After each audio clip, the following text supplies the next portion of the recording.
Maheshwari automobiles, near Lal Vyas doctor clinic, Chittor चौराहे के पास, बूंदी। जन संवाद कार्यक्रम भ्रष्टाचार निरोधक ब्यूरो बूंदी में दिनेश MN IPS अतिरिक्त महानिदेशक भ्रष्टाचार निरोधक ब्यूरो, सवाई सिंह गोधारा IPS उप महानिरीक्षक भ्रष्टाचार निरोधक ब्यूरो जयपुर, आलोक श्रीवास्तव पुलिस अधीक्षक भ्रष्टाचार निरोधक ब्यूरो कोटा, पुलिस उप अधीक्षक ज्ञानचंद मीणा। जन संवाद कार्यक्रम के तहत सवाई सिंह गोधारा निरोधक ब्यूरो ने बूंदी जिले में लोक सेवा द्वारा किए जा रहे भ्रष्टाचार की रोकथाम के लिए आम जन से सहयोग करने की अपील करते हुए कहा कि अगर आम जन हमारा सहयोग करेगा तो बूंदी से भ्रष्टाचार को जड़ से खत्म करने का हम पूरा प्रयास करेंगे। जन संवाद कार्यक्रम में बूंदी के कई सामाजिक संगठनों ने दिनेश MN व सवाई सिंह गोधारा का गुलदस्ता भेंट कर व माला पहनाकर स्वागत किया। भ्रष्टाचार निरोधक ब्यूरो की ओर से भी कार्यालय में आज जन संवाद और जागरूकता कार्यक्रम आयोजित हुआ। SCB पुलिस उप अधीक्षक ज्ञानचंद मीणा ने बताया कि जन संवाद में आम जनता से सीधा संवाद किया। जन संवाद का मकसद लोगों को भ्रष्टाचार के खिलाफ जागरूक करना है। नगर परिषद के पूर्व नेता प्रतिपक्ष लोकेश ठाकुर ने बूंदी चुनिंदा पत्रकारों ब्लैकमेलर और गोधारा ने कहा कि पत्रकारों पर कोई कार्रवाई नहीं होगी। पत्रकारों को SCB टीम ने कार्य क्षेत्र से बाहर बताया। जन सेवा व सरकारी एजेंसियों पर कार्य कर सकते हैं। मुकेश माधवानी ने पूर्व सभापति महावीर मोदी के खिलाफ भी मोर्चा खोला और जांच मुकदमा दर्ज कर जल्द कार्रवाई हो ताकि पूर्व सभापति का भ्रष्टाचार जनता के सामने आए। राशि माहेश्वरी ने भी नगर परिषद कर्मचारियों द्वारा पट्टा बनाने में 10,000 लेने की बात कही और राजेश खोईवाल ने ADG दिनेश MN से कहा कि अगर फरियादी किसी अधिकारी को ट्रैप करवाता है तो ट्रैप के बाद फरियादी की सुरक्षा भी सुनिश्चित होना चाहिए। जन संवाद कार्यक्रम में बूंदी शहर के सैकड़ों गणमान्य लोग मौजूद रहे और अपनी राय प्रकट की।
रूबरू उपस्थित श्रीमान additional DG anti corruption bureau MN Dinesh साहब, जो कोई परिचय के मोहताज नहीं है, आप सब जानते हैं।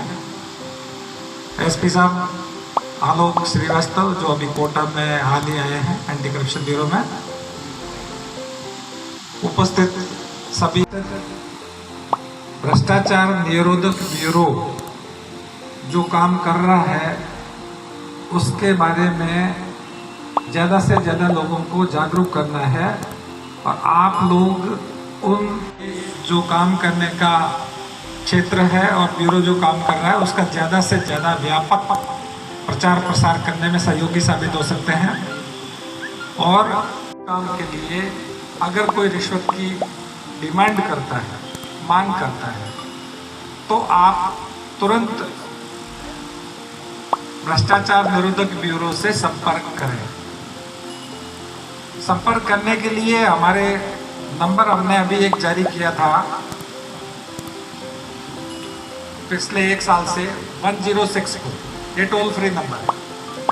उसके अलावा यहाँ चौकी के नंबर डिस्प्ले है, हमारे जो मुख्यालय के अधिकारियों के नंबर है वो डिस्प्ले है। आपको अगर किसी पे कोई डाउट है तो आप उसको नहीं बता के कोटा बता सकते हैं, जयपुर बता सकते हैं, कहीं भी बता सकते हैं। परंतु अपने जायज काम के लिए आप रिश्वत दे के काम नहीं कराएं। ये भ्रष्टाचार निरोधक ब्यूरो का ध्येय भी है और हमारी आपसे जन सामान्य से रिक्वेस्ट भी। अब इसमें हम वेरिफिकेशन कराते हैं, हमारा एक प्रक्रिया है, उसके तहत हम वेरिफिकेशन कराते हैं और उस वेरिफिकेशन में अगर डिमांड साबित हो जाती है तो वो उतना ही जुर्म है जितना रंगे हाथों लेते हुए पकड़ा है। तो डिमांड मांग करना और मांग करने के फर्दरेंस में रिश्वत लेते हुए रंगे हाथों पकड़ा जाना, ये एक ही ऑफेंस हो गया संशोधित कानून में। तो इसलिए आपका प्रयास ये होना चाहिए कि आपकी जो खून पसीने की कमाई है वो किसी भी तरह से भ्रष्ट लोगों के हाथ नहीं लगे और आपका जायज़ काम समय पर होए। दूसरा जो केस हम जो दूसरे फील्ड में जो काम करते हैं एसीबी, वो ये है कि DA cases, disproportionate asset to known source of income. अगर कोई भी लोक सेवक जो आपको दिखते में ऐसा दिख रहा है 10 लाख 20 लाख 30 लाख 50 लाख 1 करोड़ है और उसके पास 50 करोड़ की संपत्ति है या जगह जगह का उसका इन्वेस्टमेंट है, तो ऐसे आदमी को चिन्हित करके आप सूचना दे सकते हैं कि साहब इसकी नौकरी तो 5 साल की नहीं हुई और उसने 5 करोड़ का साम्राज्य फैला दिया।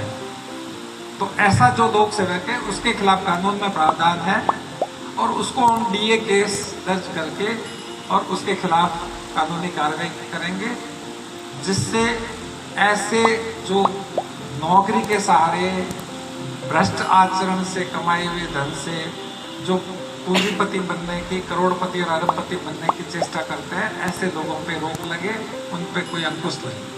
ज़्यादा पैसे में ऑक्शन होती और उसको अपने जानकारों में, अपने मित्रों में बांट दिया, छोटे कम रेट में दे दिया, नगर पालिका में दे दिया, यूनिटी में दे दिया, किसी अधिकारी ने फैसला आपके गलत इरेगुलर अलॉटमेंट कर दिया, जिससे स्टेट को फाइनेंशियल लॉस, जिससे हमारी सरकार को नुकसान हुआ और किसी आदमी को, किसी एप्लीकेशन को एंटरटेन करते हैं, काम हो ही नहीं रहा। तो वो काम में सडन इंस्पेक्शन करने से लगता है जैसे भ्रष्टाचार का क्षेत्र है, तो हम उस पर कार्रवाई करें। और बूंदी के सबको धन्यवाद देना चाहता हूँ कि इतना फर्स्ट टाइम आया बूंदी की धरा पर ही फर्स्ट टाइम मैंने पदार्पण हुआ है, यहाँ आया ही फर्स्ट टाइम। जैसे साहब ने बता दिया आज हम लोगों का आने का उद्देश्य क्या था कि एक तो अभी सरकार की तरफ से, हमारे विभाग की तरफ से बहुत सारे चीज़ें हम कुछ ऐसे कर रहे हैं जिससे आप लोग तक हमारी बात पहुँचे और जहाँ लोग पैसे मांगते हैं, पैसा लेते हैं, उनको कैसे पकड़ना है, उसकी तरीका सीधे सरल हो, इसके लिए कुछ योजनाएं हमारे विभाग ने की है, उसके बारे में मैं थोड़ा जानकारी दें। प्लस हम कितने कटिबद्ध हैं इस भ्रष्टाचार के खिलाफ काम करने के लिए, वो बताने के लिए, प्लस आप लोगों के सहयोग मांगने के लिए आए हैं। जैसे सबसे पहले हमारी डीआईजी साहब ने बताया कि एक तो हमारा ट्रैप होता है, लिया रिश्वत लिया, पैसा मांगा लिया।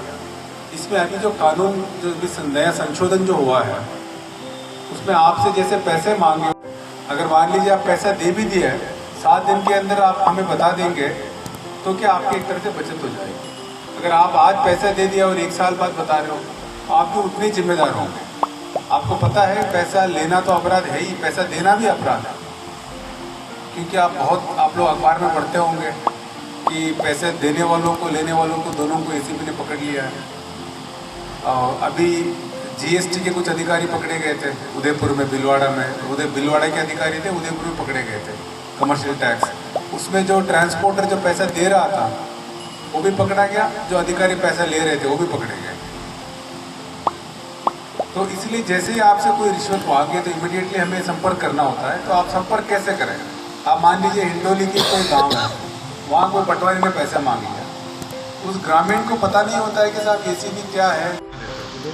आपको बोले आप बहुत बार आपको पता नहीं रहता है कि थाना कौन सा है और कौन एसएचओ है, लेकिन आप 100 नंबर लगाते ही हमारी पुलिस सिस्टम एक्टिव हो जाती है और आपके पास कोई ना कोई पुलिस का रिस्पॉन्स आ जाता है। आप ये मानिए 1064 भी हमारी एसीबी का 100 नंबर है।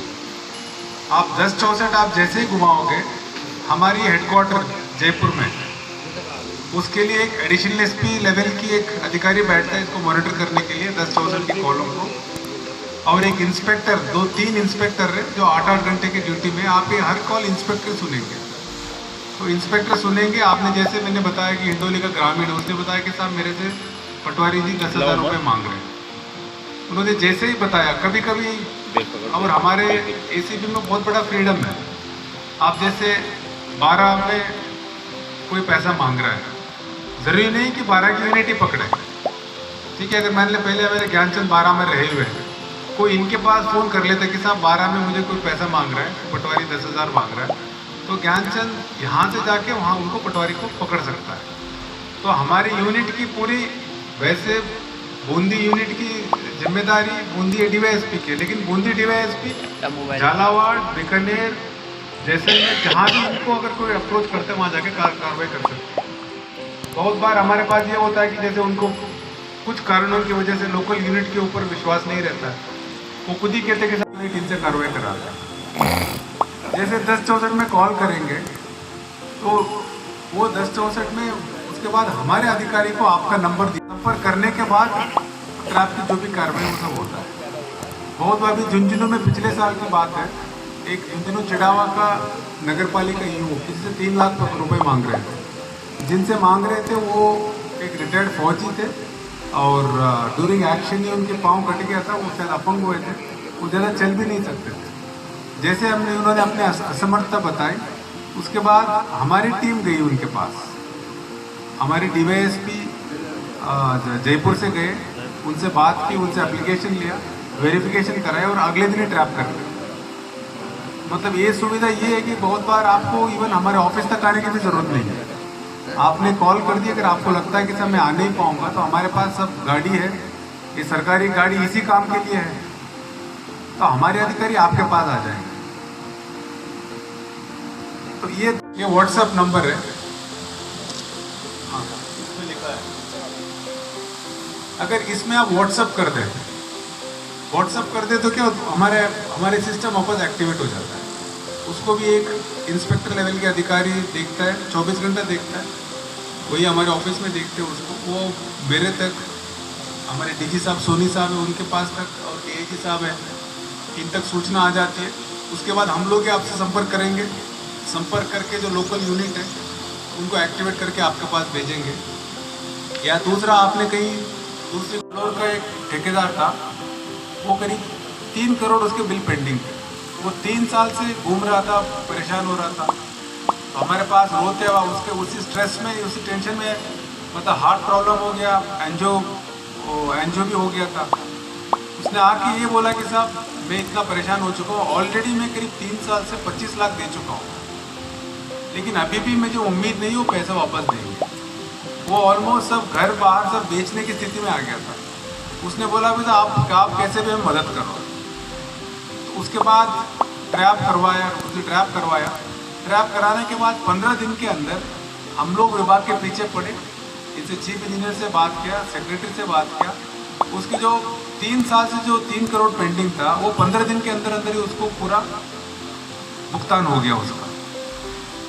और दूसरा एग्जाम्पल आप लोग अखबार में पढ़ते ही होंगे, एक पेट्रोल पंप का एनओसी था, वो आदमी 6 महीने से घूम रहा था, बीकानेर का आदमी। जयपुर में एक NHAI की ऑफिसर से, वहाँ से उनको एनओसी मिलना था पेट्रोल पंप, तो 6 महीने से घूमा, उससे करीब 1 लाख रुपए मांग रहे थे। हमारे पास आया, ट्रैप हुआ, उसके जैसे ट्रैप होने के आधे घंटे में वो एनओसी मिल गई उसको। तो आपका काम प्लस इसके अलावा भी जैसे बहुत लोग आते हैं कि साहब हमें धमका रहे हैं, ठीक है, हमें अधिकारी या उनके रिश्तेदार धमका रहे थे, हम SP से बात करते हैं, कलेक्टर से बात करते हैं, पूरा ACB एक तरह से आपके भाई जैसे साथ में खड़े हो जाते हैं। सिर्फ ये नहीं है कि ट्रैप कराने के बाद हमारा काम तो हो गया, आप बाहर में जाओ, ये नहीं है हमारी एटीट्यूड, ये नहीं है, हम आप पूरा साथ में रहते हैं। इसके अलावा और एक समस्या आई थी, जैसे मान लीजिए कोई अधिकारी है, वो 10 लाख मांग रहा है। अब 10 लाख मांग रहा है तो ये तो सही में स्टेट की जिम्मेदारी है करप्शन नहीं हो। जो जब सरकार की जिम्मेदारी करप्शन नहीं हो, जो मांग रहा है, तो पहले ये व्यवस्था थी, वो 10 लाख वो खुद ही लेके आता, वो 10 लाख देता, उसमें ट्रैप होता पैसा, लेकिन उस आदमी को 10 लाख मिलता है करीब 10-15 साल बाद, जब पूरा केस ट्रायल खत्म हो जाए। आप ये देखिए उस आदमी की क्या मंशा होगी, उसका क्या इंटरेस्ट होगा, अपने 10 लाख दे रैप कराए। तो ये बात भी जब हमने सरकार के सामने रखी, सरकार ने एक रिवॉल्विंग फंड नाम से एक फंड दिया है, करीब 1 करोड़ का फंड है। उस फंड में अब क्या है कि आप जैसे आप आए, आपने 1 लाख रुपए दी, रैप कराया, उसके बाद हमारी एक कमेटी होती है, विदिन लोग जुड़ जाते हैं। तो इसलिए आपका पैसा भी अटकेगा नहीं, आपका पैसा का बहुत दिन तक अटकेगा नहीं। यहाँ पर बूंदी में केसेस कम हुए, लेकिन जो हम अखबार में पढ़ते हैं जयपुर के केसेस, कोटा के केसेस, जिस तरह की आपकी कार्यशैली और आपने भ्रष्टाचार के खिलाफ लगाम लगी है, उसके बारे में जो चर्चा हम सब सुनते हैं उसका स्वागत है। आपके किए हुए कार्यों की प्रशंसा बूंदी वासियों ने करी है और आगे भी हम चाहेंगे कि आप दोबारा आओ तो इससे दुगना स्वागत हम लोग आपका करें इसी कार्यशैली में। 15/7/2021 को BL सोनी साहब को, जिसमें नगर परिषद के पिछले कार्यकाल की पूर्व सभापति की जांच कराने के लिए उनके खिलाफ जो मुकदमे हैं वो भ्रष्टाचार के आरोप है। जो हमारे पूर्व नेता प्रतिपक्ष यहाँ लोकेश जी ठाकुर हैं, उन्होंने आपके डिपार्टमेंट में परिवार दर्ज किया था, उसका मुकदमा दर्ज करवाने के लिए मैं स्वयं BL सोनी साहब से मिला था, विधायक महोदय के साथ। उन्होंने कहा था कि विभाग की अनुमति नहीं आई है, आपके 17 के अंतर्गत विभाग की अनुमति नहीं आई है। फिर धारीवाल जी से मिले विधायक महोदय कि भाई भ्रष्टाचार का खुलासा होना चाहिए कि हमारे यहाँ सीवरेज ने पूरी बूंदी को उधेड़ कर रख दिया। 12 पॉइंट पर जिला कलेक्टर से जांच करवाई थी हमने, साथ ही उसमें 10 सैंपल फेल पाए थे PWD के अधिकारियों ने। इतना बड़ा भ्रष्टाचार, और आज वही सीवरेज कंपनी कर रही है और 18 करोड़ का पेमेंट वर्तमान सभापति ने भी कर दिया। हमारे बहुत बड़ा घोटाला है सीवरेज का। उसकी अनुमति हमारे विधायक महोदय ने मंत्री जी से मिलकर, मुख्यमंत्री जी के यहाँ मिलकर के 12/11/2021 को आपको दिलवा दी। अब 12/11/2021 के बाद में अब 4-5 महीने में भी कोई प्रकरण दर्ज नहीं हुआ। पर जांच तो आप करोगे, प्रकरण तो दर्ज करो, FIR तो दर्ज करो। उसके बाद में 5 महीने के अंदर स्वयं विधायक महोदय, अभी आ नहीं पाए डोगरा साहब, वो खुद BL सोनी साहब से मिलकर आए और उन्होंने एक आपको पुनः पत्र लिखा है। आज इलेक्शन जयपुर और कोटा से टीम आई थी सर, उससे कोर बोर करा के सर, उनका कोर बोर करा के उनकी लैब टेस्टिंग रिपोर्ट आई है सर हैदराबाद से, और उसको बिल्कुल घटिया निर्माण माना गया है। उसके बावजूद भी पूर्व सभापति ने उसका भुगतान कर दिया और आज उसी दुर्दशा से बूंदी से गिरा है, और इसी वजह से हमें मोरल सपोर्ट नहीं मिल पाता सर। एक निवेदन तो सर आपसे ही है। दूसरा निवेदन सर, एक मैं पूछूं, लोकतंत्र के अंदर चौथा स्तंभ होता है पत्रकारिता। मेरे पत्रकार भाई बैठे हैं, अच्छे लोग हैं, संघर्ष करते हैं, जिले की समस्याओं को लिखते हैं, पर कुछ इनमें ऐसे भी लोग हैं जो भ्रष्टाचार में डूबे हैं। क्या मैं आपसे भ्रष्टाचार को के पूछना चाहता हूँ कि आप इनके खिलाफ भी कोई ऐसी कार्रवाई में आपको शिकायत दूँ या सबूत दूँ, तो आपके पास क्या पावर है कि आप किसी पत्रकार को गिरफ्तार कर सकते हैं? उसकी क्या परिकल्पना रहेगी, उसका नाम गुप्त रहेगा कि क्या योजना रहेगी, इसके बारे में मुझे बताया जाए। आपने आप भी जा सकते हो। हाँ, 384 का बनता है, हमारे यहाँ नहीं बनता। नहीं हाँ, अधिकारी के लिए कर रहा है, पैसे ले रहा है, कोई प्रावधान नहीं। और बहुत सारे भ्रष्टाचार है, ठीक है। जैसे कोई पति है और कहीं जा रहा है, पत्नी के साथ भ्रष्टाचार कर रहा है, ठीक है, वो हम नहीं कर सकते। हम सिर्फ जो लोक सेवक जो भ्रष्टाचार करता है, पब्लिक सर्वेंट, उन्हीं में कार्रवाई करें। आजकल ये कॉन्ट्रैक्ट पे जितने भी कर्मचारी हैं ये PC एक्ट में आते हैं। पर अभी तक भी पट्टा नहीं बना है उस चीज का। इतनी बार तो हम चले ही जाते हैं, जितनी बार वो हमको परेशान करते हैं, वो बोलेंगे इधर से इधर चले जाओ, इधर से इधर चले जाओ, उस पार्षद के पास चले जाओ, उस कमिश्नर के पास चले जाओ।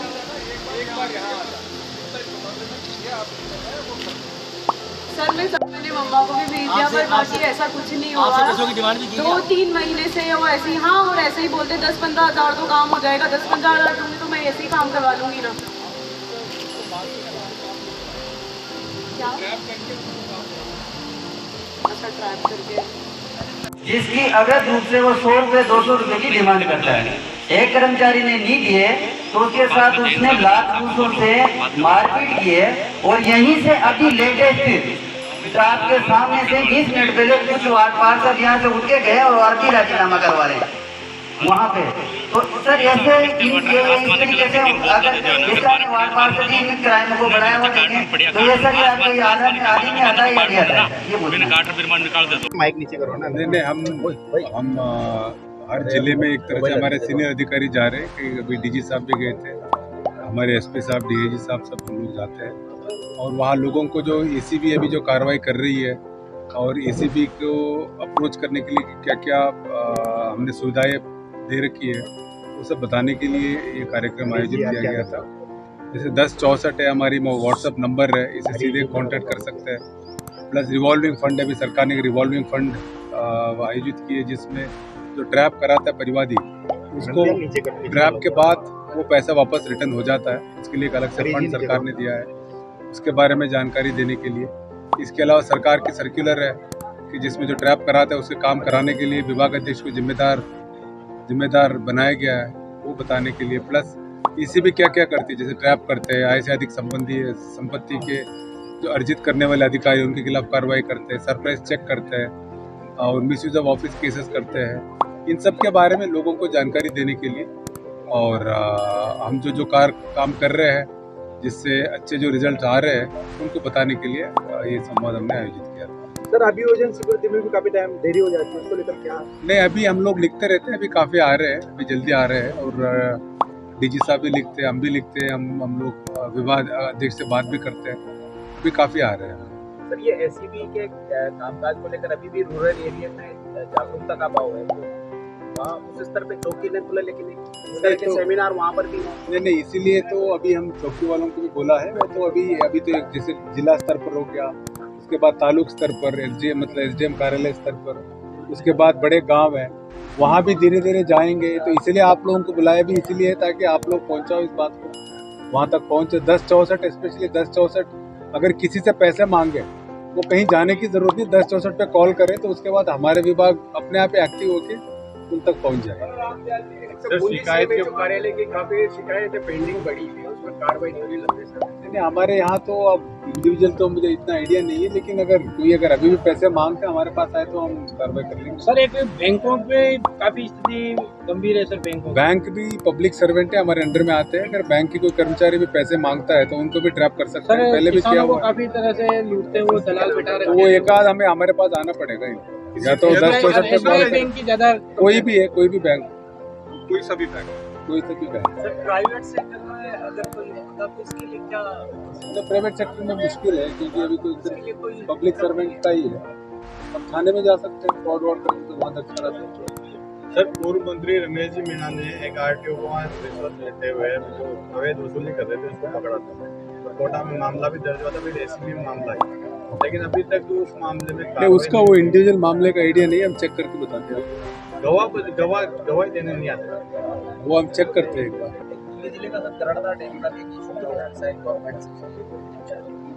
वो हम चेक कर लेंगे। सर एक चीज और है इसमें, जैसे भी कोई कार्रवाई होती है, गिरफ्तार भी होते हैं, तो वो क्या है काफी टाइम थोड़े टाइम बाद में छूट जाते हैं और वापस अपनी सर्विस ज्वाइन कर लेते हैं।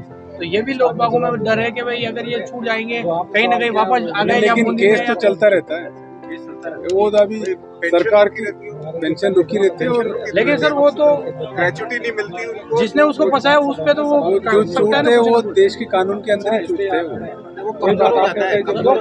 जो रिजल्ट कार्यक्रम आज हुआ है उसके ऊपर आपकी क्या टिप्पणी रहेगी, जिस तरीके से आप सवाल किए गए और उसके बारे में आपकी आगे क्या राय, किस तरीके से कार्रवाई करेंगे? नहीं, हम बेसिकली 1064 के बारे में जागरूकता फैलाने के लिए है। मुझे लगता है कि इससे और लोगों को पता चलेगा, ठीक है। और हमने रिक्वेस्ट किया कि सब अपने व्हाट्सएप नंबर से, अपने ग्रुप से, उसमें भी इस नंबर को फैलाने के लिए, मुझे लगता है कि लोगों को और पता चलेगा तो और हमारे सामने आएंगे। सर एसीबी की कार्रवाई की जगह आपका नाम ज़्यादा चर्चित में है और लोग आप पे विश्वास करते हैं, उसके बारे में क्या कहना चाहेंगे? नहीं, जो अगर मुझे विश्वास करते थे इसलिए क्योंकि मेरी टीम ने काम किया, एसीबी ने काम किया। अब मैं पहली बार बूंदी में आया हूँ, लेकिन बूंदी की टीम ने काम किया, कोटा की टीम ने काम किया। तो हमारे सारे कार्य टीम की स्पिरिट से होता है, टीम से ही होता है। हमारे डीजी साहब, सोनी साहब काफ़ी मोटिवेट करते हैं हम सबको और हमारे सिपाही से लेके ऊपर तक हम सब कटिबद्ध हैं और सब मेहनत करते हैं, इसलिए होता है। आनंद एंड लकी ग्रुप लाए है बूंदी में सभी बड़ा इलेक्ट्रिक व्हीकल का शोरूम मातेश्वरी ऑटोमोबाइल्स। सभी व्हीकल आधुनिक फीचर के साथ, जिसमें है हैवी मोटर, ज्यादा बैकअप, किफायती रेट के साथ।